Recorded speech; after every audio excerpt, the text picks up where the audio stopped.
Ever wondered what it's like to cry in space? It might look beautiful, almost poetic, a perfect, shimmering sphere of emotion drifting weightlessly. But the reality is far less glamorous and a lot more irritating. Those tears don't fall, they just hang around. On Earth, gravity dutifully pulls our tears down our cheeks. But in the microgravity environment of the International Space Station, things get weird. The culprit is a force called surface tension. It's the same force that allows insects to walk on water and causes raindrops to form into little beads. In space, with gravity barely a factor, surface tension becomes the dominant force acting on a liquid. It pulls the water molecules of a tear inward, creating the most efficient shape possible, a perfect sphere. So instead of a stream, you get a blob. This blob of salty water doesn't go anywhere. It just clings to your eye, growing larger and larger. Imagine a growing puddle of salt water stuck to your eyeball. Astronauts report that it stings and blurs their vision. The tear mass just wobbles there, a quivering dome of liquid that won't detach. If you shake your head, you don't get relief. You just launch a volley of tiny salty projectiles into the cabin. And that's where the real trouble begins.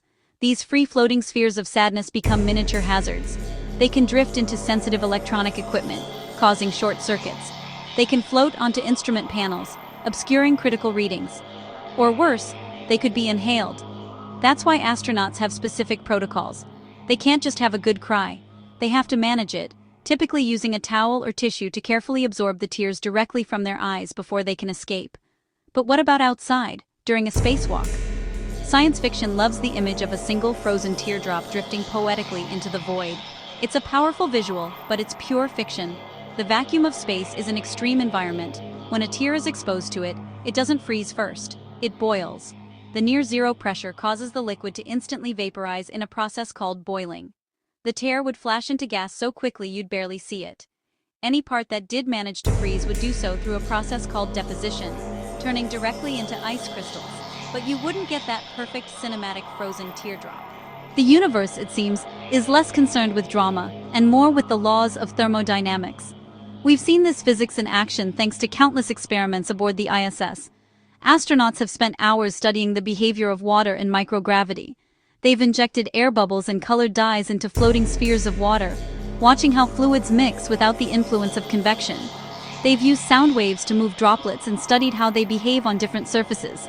Canadian astronaut Chris Hadfield famously demonstrated how a washcloth, once wrung out, doesn't drip. The water just forms a thick, gelatinous tube around the cloth, held there by surface tension. These experiments aren't just for fun. They help scientists understand fluid dynamics, which is critical for designing fuel systems, life support, and cooling systems for future spacecraft. Every floating droplet is a tiny floating laboratory. So let's bust a few myths. Myth 1. Tears freeze into beautiful crystals. As we covered, they boil away first. The iconic frozen tear is a sci-fi invention. Myth 2. You can't cry at all. You absolutely can. Your tear ducts work just fine. The problem isn't producing tears, it's getting rid of them. And myth 3. This is only about crying. The exact same physics applies to sweat, a runny nose, or even just washing your hands. Any liquid will form these sticky, floating blobs in microgravity. Time for some rapid-fire facts. Can a tear blob be as big as a golf ball? Yes, astronauts have made water blobs that large. Do tears float forever? No, air currents from the ventilation system will eventually move them. What do they feel like? A stinging, blurry glob of jelly stuck to your eye. Is it the saddest part of space travel? Probably not, but it's definitely one of the most annoying. Can you drink your own floating tears? Technically yes, but why? So what have we learned? Crying in orbit looks cool, but it's a practical nuisance. Surface tension turns your tears into sticky, floating blobs that sting your eyes and threaten the equipment. And if you cry on a spacewalk, your tears will boil, not freeze. The moral of the story for any aspiring space traveler? Always keep tissues handy, master the art of the one-eyed wipe, and whatever you do, never let your feelings drift into the ventilation system.